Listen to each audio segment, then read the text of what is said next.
Hey guys, Granditamias here, and welcome back to another channel update. Sorry for the long wait time again. I usually like doing these after a certain number of videos so that I have more to cover in the comment response, and I've certainly had enough comments to warrant one for a while, but at the same time, there weren't any major developments in my life or anything about the future of the channel that wasn't already evident in my videos. Despite that, I have been making great strides in my pursuit of a new job, but nothing has been set in stone yet. So because of that uncertainty, I didn't want to make an update video and then suddenly something changes. But enough about that, let's talk about what happened this year. Well, starting with the Alvin and the Chipmunks elaborations, I apologize for the infrequency of them, partly as a result of something I'll mention in a moment. But they've done very well. In fact, my last one about the animalistic designs of the Chipmunk characters managed to cross 10,000 views in 8 days, a record for that series. I was also very proud of how the one on the Wild Chipmunk turned out, and my collab with Gleeful Chibi regarding the Bagdasarian and PGS lawsuit. As far as future topics are concerned, I did mention in the Wild Chipmunk video that I wanted to do a video about the voice acting in Alvin and the Chipmunks. I've written a large amount of that video script, so that one more than likely will be my next one. Actually, scratch that, as I was already neck deep into editing this video, the franchise suddenly became active again by releasing a new single with AI-generated artwork. Yes, this is official, if this is the first time you're hearing of this. I will refrain from ranting at length, for now, but if you want a summary of what happened, Gleeful Chibi made a video about it, which I highly recommend that you watch. I still want to give my 2 cents on this topic by giving it the elaborations treatment, so as soon as this video is up, that will be at the top of my priorities. Next, I want to address my recent obsession with making response videos to CinemaSins a la the Birdman. I had done it before with Ruby Gillman, but I didn't want to do more unless it was for a movie that I was really passionate about, like Alvin and the Chipmunks and Transformers 1. And I've done 6 of them since the last update, and they've been really fun.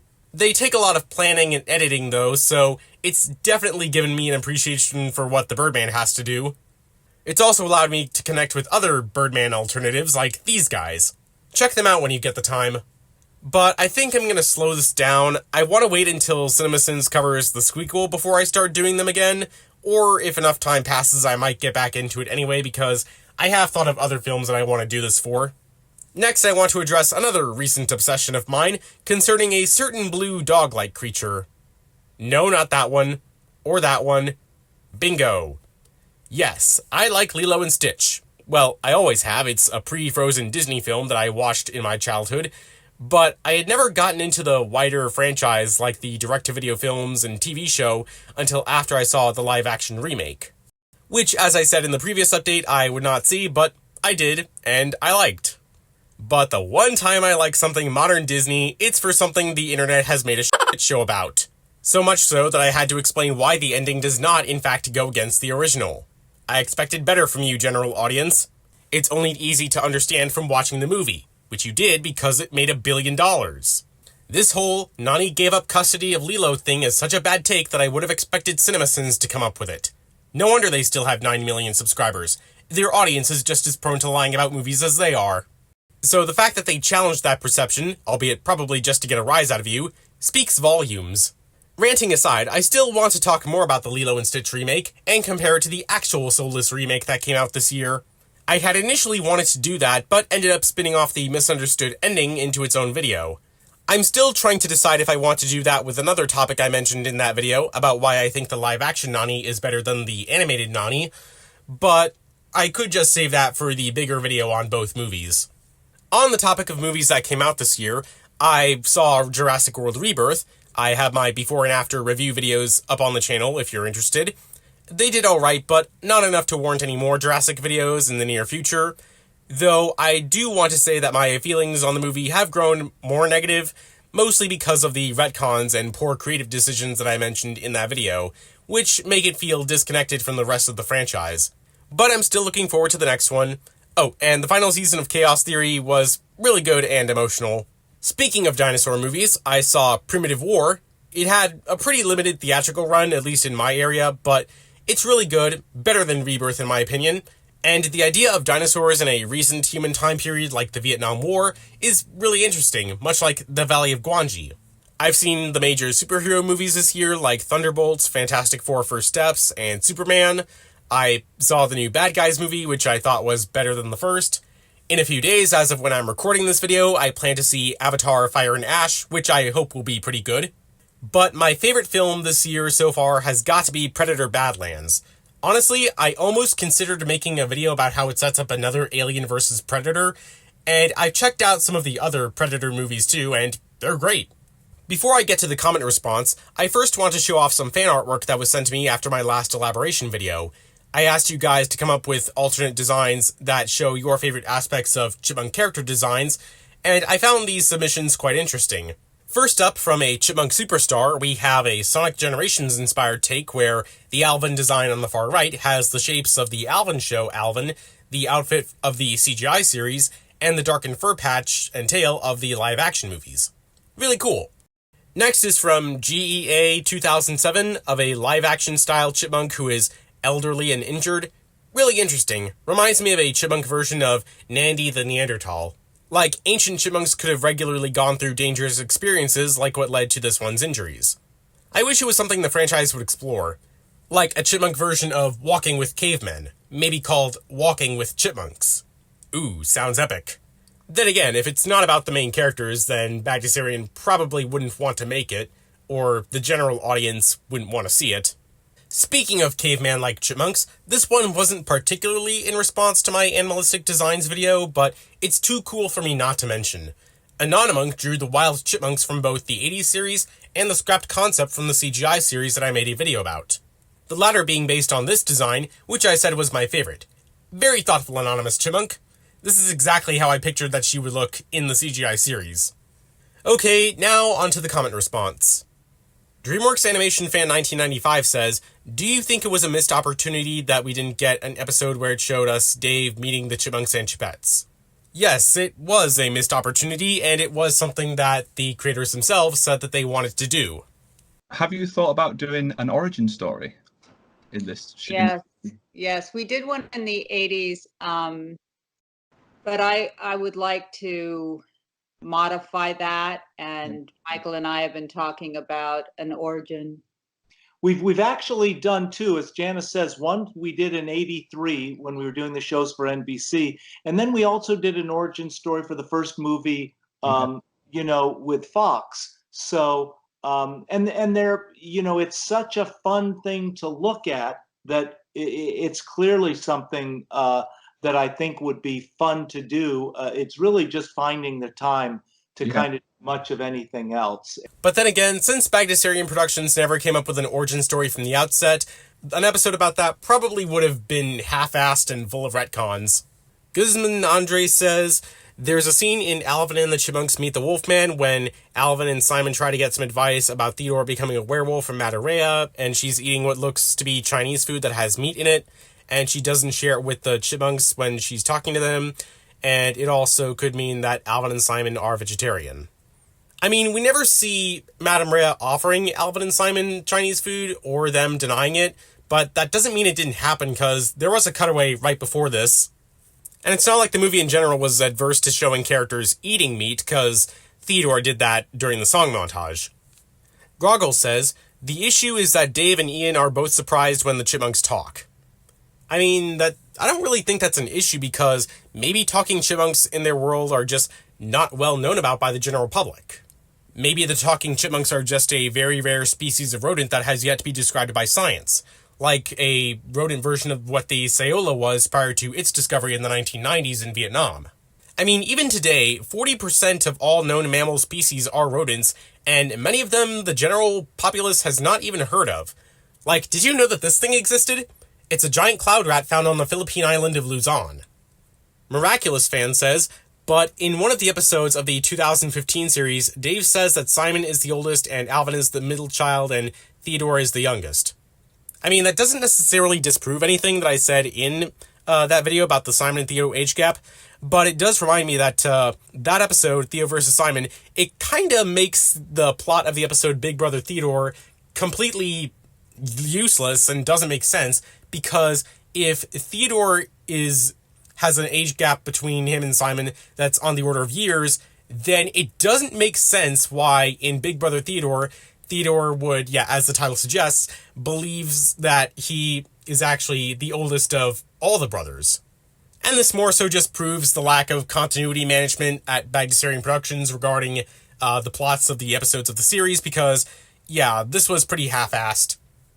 TF Samwell says, I don't know if anyone else other than me would like that, but I think it'd be neat to get a reboot that placed them in a world where anthro-animals like them are the norm. There'd still be humans, but like a 50-50 split on animal people to human normal ratio. Kind of like how the World of the Bad Guys movie or something. I know it's something I'm not supposed to think too hard about, but as a kid I kept questioning how chipmunks were the only anthro species in the world.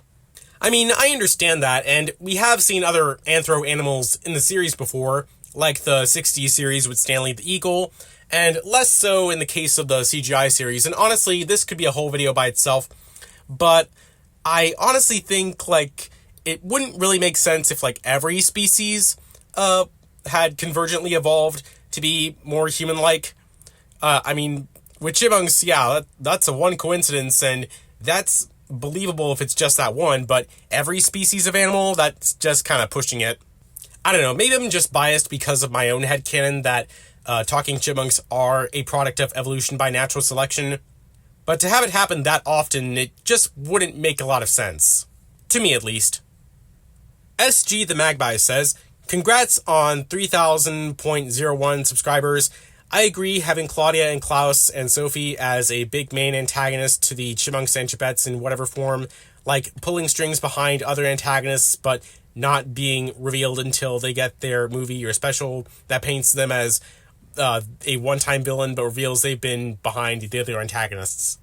And I agree that would be cool, although, yeah, like I said in my villains video from way back when, I think it would be hard to build up Claudia and Klaus in the context of, again, what the Chipmunks and Chipettes normally do, which is singing. So it'd have to be a really interesting reason for Claudia and Klaus and Sophie to send other antagonists after them. And I'm also thinking, like, if Claudia and Klaus are, like, villains that are above whatever antagonists they send out against the Chipmunks, then it means that whatever problems those antagonists give the Chipmunks, like, if for whatever reason, like, say, Claudia completely, like, does away with those other antagonists, like, for failing her in the mission, then all that trouble would kind of, like, project onto Claudia and build her up as a threat and show, like, yeah, she's that evil. Next, I want to cover two comments from Kangaroo and Kermit the Dinosaur.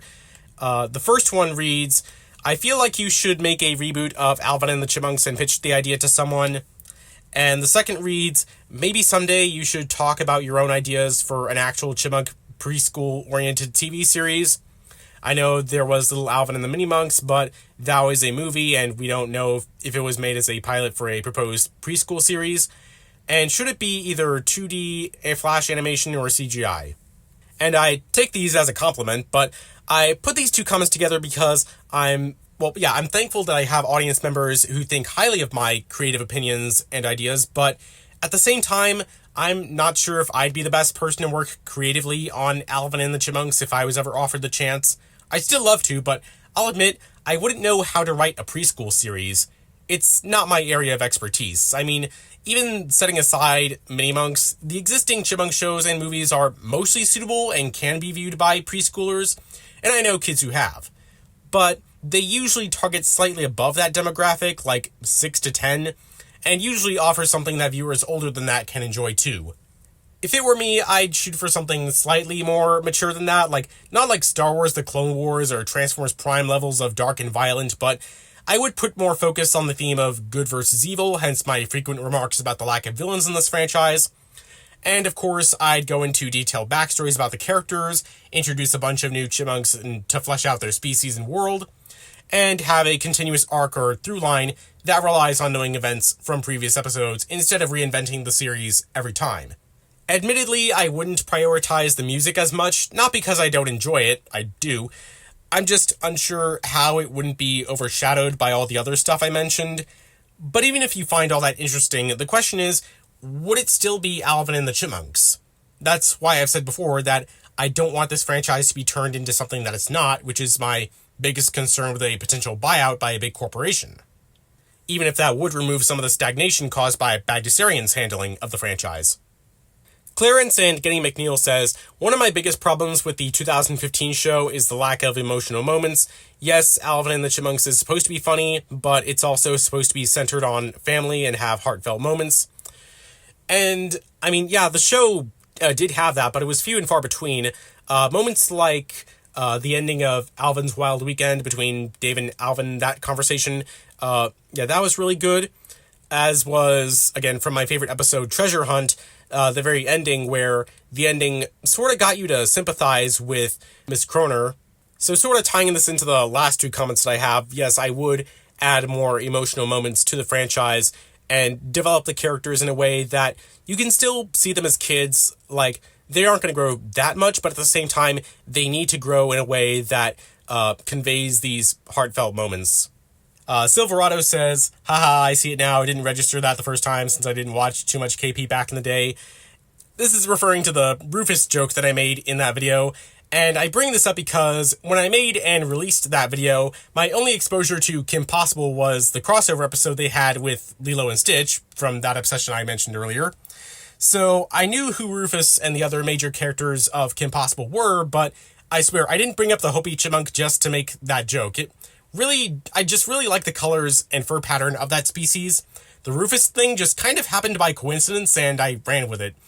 And literally, I kid you not, I uploaded that video right before I went to work, and during my shift, I occasionally peeked at the comments to view the count. And then after getting home that night, I decided to sit down and actually watch Kim Possible for the first time. And it's really good. I wish I had gotten into it 20 years ago because it's the kind of thing that I wish I had gotten into and enjoyed as a kid. As of this video's recording, I've watched past So the Drama, which is absolute cinema, and I'm currently in season 4.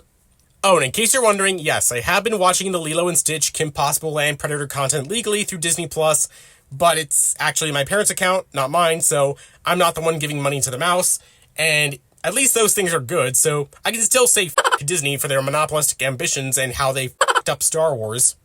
Speaking of which, for the next entry, this mess. I'm not even going to read this aloud.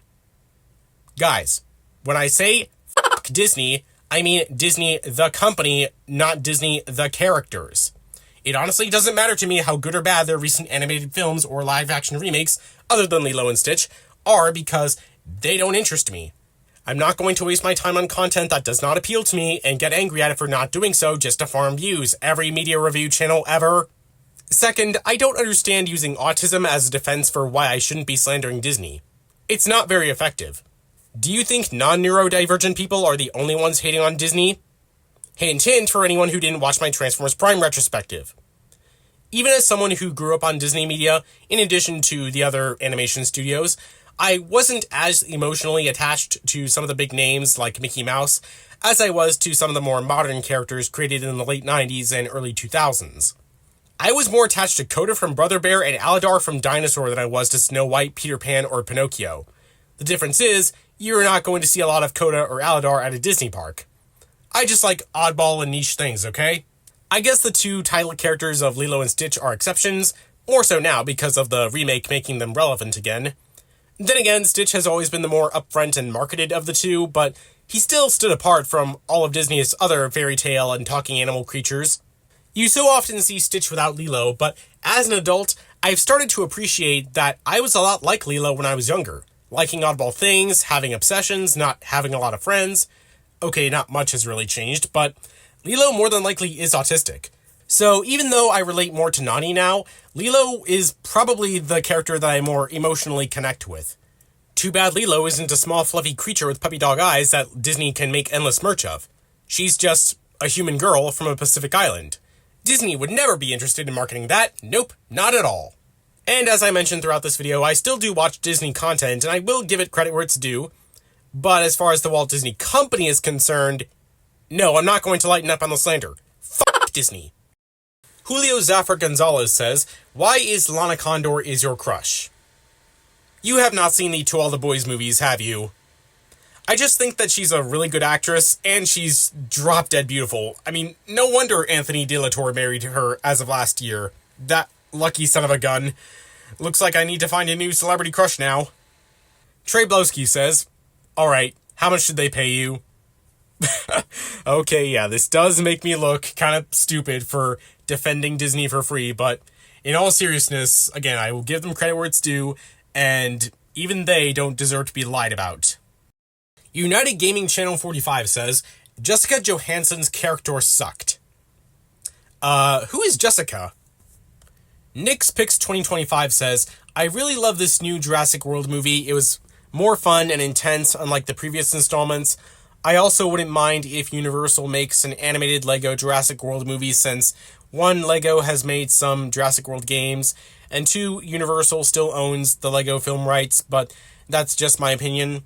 And I really love that Lego Jurassic World game from 2015, the one I used as gameplay footage in those Jurassic World Rebirth videos. But it only has the first 4 movies, and I really would like them to go back and update it with the other 2 World films and Rebirth, hopefully. Unless they wait until the next 2 films after that.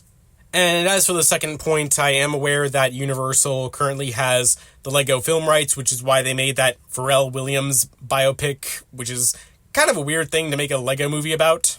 But it also explains why Warner Brothers never got to make a 3rd Lego movie, unfortunately.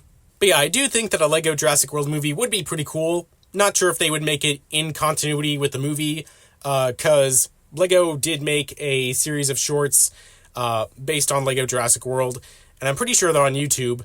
But if it were done in the actual style of the other Lego movies, where it looks like very realistic CGI, because, well, yeah, it's not actually stop motion, it is 100% CGI, it's just really good. Even for 2014, it was just mind-blowing.